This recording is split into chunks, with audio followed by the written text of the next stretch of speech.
Hey guys, I just wanted to quickly just say a few words and really say thank you to the doctors, to the nurses, to the first responders, to the essential workers. During this pandemic, I think the job they've done has been incredible. I mean, I think they're the real heroes. This pandemic's hit close to home for me. I've actually lost two mentors that they were mentors to me in New York. So I just kind of wanted to just show a picture of him. So that's Michael Hankins. He was a mentor to a lot of kids in Brooklyn. Obviously in this picture, he's a referee, but he was also a father figure to many. His son, Mike Hankins Jr. is a good friend. And, we lost him a few weeks ago to COVID-19. And the next guy is Miles Coker. So Miles and I were, I'm very, very close with his sons, Cliff and Kelvin. So that was a tough loss for them, and obviously a tough loss for me. They've got an incredible family, Cliff, Kelvin, their mom, Deborah. I just wanted to send my thoughts and prayers out to Mike and his family, Cliff, Kelvin, Deborah, and their family. And I just implore everyone to stay safe, stay healthy, and stay healthy. It's important. So, thank you. We're gonna go with Hal first. Hi, thanks to both of you for doing this call. I wanted to ask you your thoughts on the trade for Matt Breida. Were you at all getting nervous as you saw so many running backs coming off the board? And how do you see Matt and the tandem of Matt and Jordan Howard working out? From our end, in terms of nervous, no. Brian and I, and scouts and coaches, we had a plan for how we wanted to approach this draft. And so, the one thing, we do is we always, look at options. Brian and scouts doing probing and trying to figure out ways to improve the roster. And so opportunity was there as we worked through, even through the last few days and looking through stuff. But, for us, there was no panic on anything. It was just we stayed with our process, and we feel good about the draft today. And Brian can talk about, the football side of it. Well, I'll just say, Chris and the scouting staff, there's a lot of brainstorming that goes on about doing things outside the box, and this was an example of that with this trade. As far as Matt the player, this is a very explosive, young running back who good vision and can create a lot of big plays. But he's also tough. He's also smart. He's also has a lot of the qualities that we look for in our players. So it was an exciting phone call to have with him, and we can't wait to get him out here. One. Chris and Brian, 11 draft picks. You've signed 10 free agents. You brought in the veteran running back. A lot of fans are going to see all this talent coming the Dolphins' way, and will have sky-high expectations. Is that good? Is that right? What would you say to these fans? For us, and Brian has always talked about it, and it's one day at a time, and just building a process of building this team to get better every day, and improve every day. So expectations, people have that, and people, good or bad, and for us, it's just staying the course and doing a lot of things that the coaching staff, really believes and implements with the team.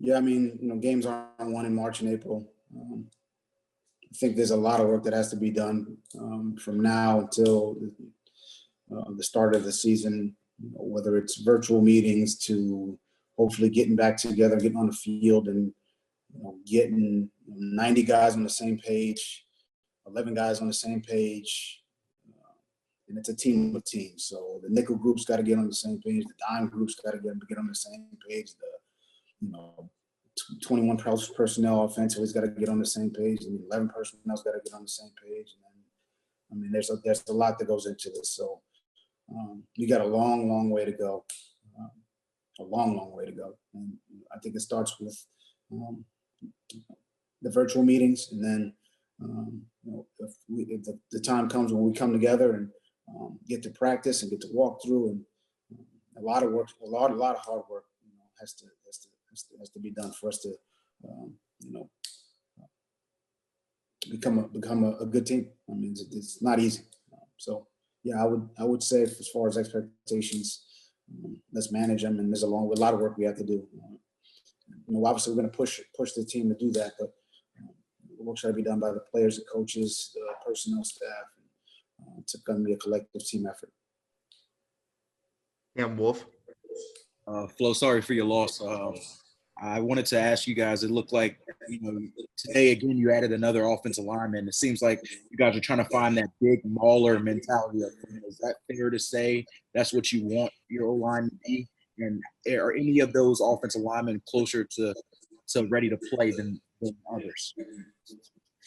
I think, as we sat down, we talked about, we're just looking for good football players. So, at the end of the day, we have the criteria we look for, but we got to be good football players, smart, tough, competitive, all those things we talk about. And at the end of the day, when they get on the field and how they do their classrooms and stuff, that, will set, whatever goals they reach from year one going forward. So, I think from our perspective, it's go out every day, improve, and get better each day, like Coach always talks about. Yeah, we want guys who compete. I think we're trying to create a competitive environment and get as many guys in here to compete. And we feel like when there's competition, people get better. It really doesn't matter what area of life it is. When there's a little bit of competition, people or guys reach their maximum potential. So these are competitive guys, and I think that's part of the criteria Chris talked about. And hopefully we can get them here and get started pretty soon. Omar. What was it about Solomon Kinley that appealed to you? And I think there was a video showing you, Brian, kind of blocking the air when his selection was made. What was it about his play, or maybe what you heard about him that intrigued you? I think there was a fly in my office. I don't know if I was blocking the air. No, but Solomon's he's a fun-loving kid. He's full of energy, full of enthusiasm. Loves to play the game. And he's a physical guy. I mean, to me, I would say that's the one thing that stands out. He's a physical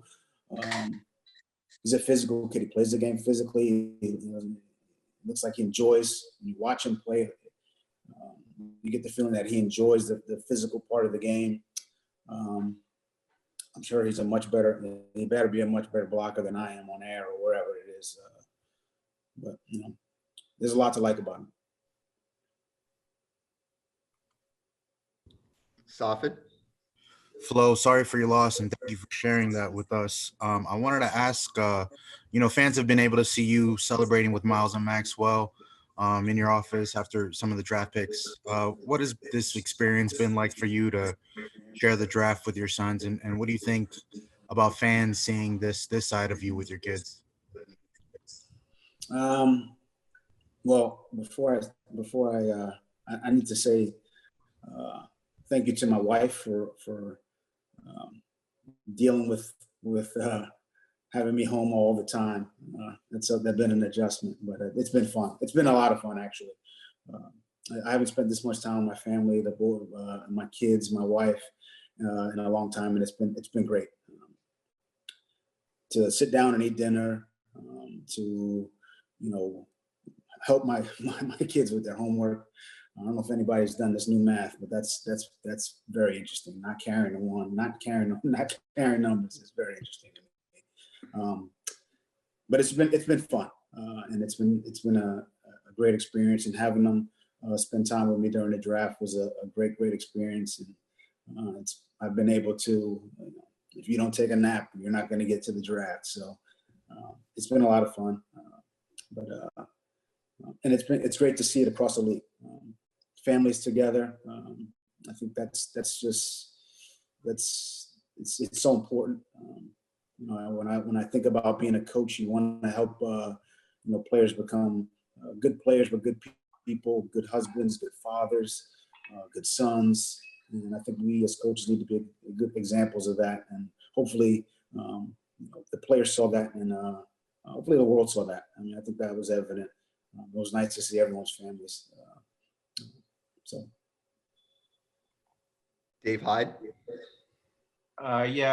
Coach, I was just curious. Sorry for bouncing between football and COVID-19. I guess there's no way to get around it in a conference call like this. But could you talk about these two mentors?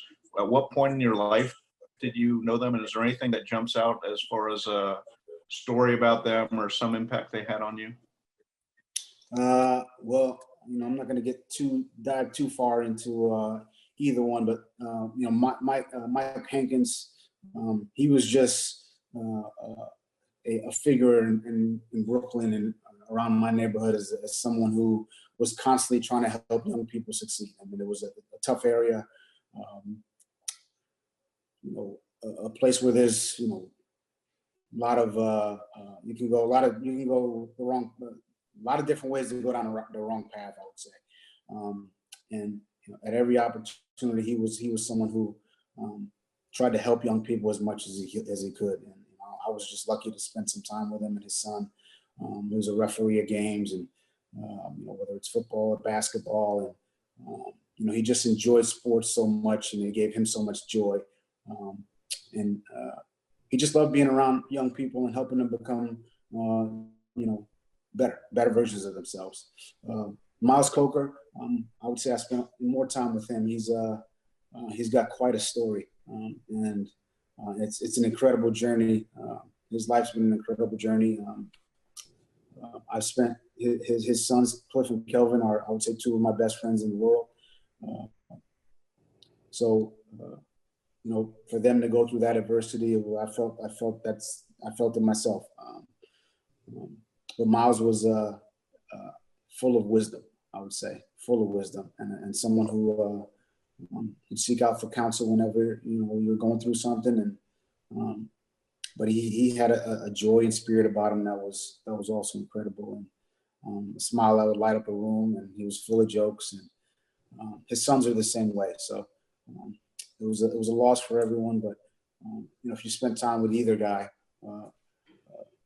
Mike Hankins or Miles Coker, I feel like I was better for it, certainly. Adam Beasley. Flo, I want to thank you for sharing that. When we get a chance, I'd love to get if you'd like to share the pictures and the spelling and the names, so we can get that message out. I wanted to ask you about. You talked about the experience of spending the time with the family. How was the experience of running a draft in 50 different places? Was there any moments where there were technical glitches? And we as consumers loved watching it. We loved the access that we got. Would it be something you'd be okay with doing again?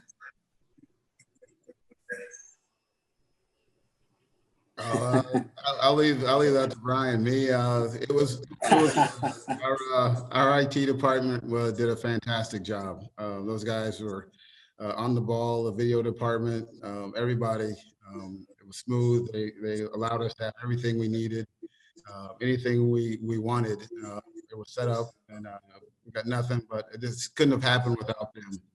As far as doing it again, we'll do whatever the league says, and we'll be ready to react. But, I love my wife too, like Brian. My kids are older. But, what's option B would be mine.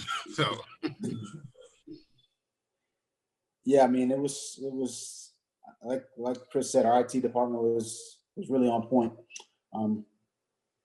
They weren't. I mean, if there were any glitches, they were very minor, and if they happened, I must have missed them because things ran pretty smooth on our end. So they did a wonderful job.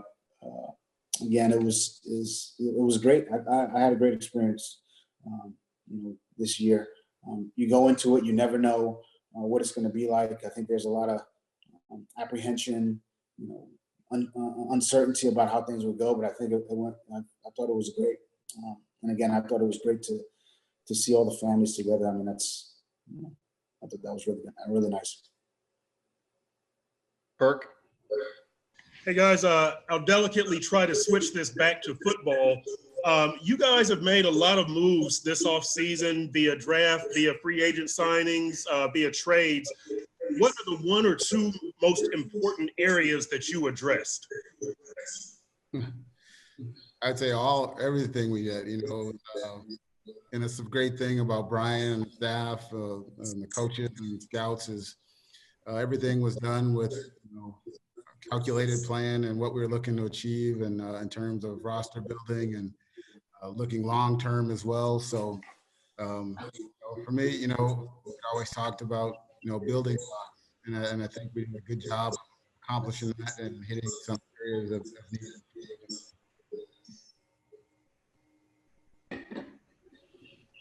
Yeah, I mean, I would agree with Chris. Every area counts. That's something we talk about on a daily basis. Everything we do counts. Every evaluation, every measurement, everything we do from a personnel standpoint counts. And I think Chris and the scouting staff did a great job. And, yeah, I think we try to improve the team in every area. I mean, there wasn't an area where we felt like, we're good at this spot. No, it was, how do we even get whatever we feel like we're good at better? And that's been something, that's been good, and we'll try to continue that. All right, guys, we're going to do two more questions. This one will go to Joe Shad. Chris, I'm always curious at the end of a draft how the board fell in comparison to your expectations, and if you feel like you had good luck or not such good luck at times. The board fell pretty much like we thought. We felt pretty good about things. You always have one or two things there where team jumps up or we jump up. So we had a couple moments there where, we had some smiles and laughs. So, a couple table slams here and there. It went good, and we still have players that we like on the board at the end of the draft and free agent process. So, it was good, and coaches, scouts, everyone we did a good job, I feel, in terms of stacking the board. Yeah, there were definitely some moments. You guys will never know about them, but there was definitely some moments. But I think that's part of the. I think there were some moments in every draft room where something just doesn't shake the right way. It's never perfect. Nothing ever is, but I think we worked together as an entire staff well and worked through the ebbs and flows of the draft. But all in all, I think it was a good weekend. Final question for Omar. With the two pass rushers that you added, Weaver and Stonebridge, what did you see in them that made them an ideal fit for this scheme? First from the scouting perspective and working, we got to know the kids, and they're good kids, they're competitive kids, they're productive players. That's you look at that. But at the end of the day, it's the toughness, competitive, the smarts, work ethic, how they fit in, and so for us, the value from where we picked them, we thought they were good picks for us. We're excited to see what they can do. They got to come in and work and earn their spot like everyone else, but we thought it was good value for what we got them. Yeah, Strobridge is an inside player. Lines up outside in some situations, inside in some other situations. Good strength, good quickness. There's a lot to like about him. Played multiple positions. Versatile, tough. Weaver, good pass rusher, or showed that over the course of his college career.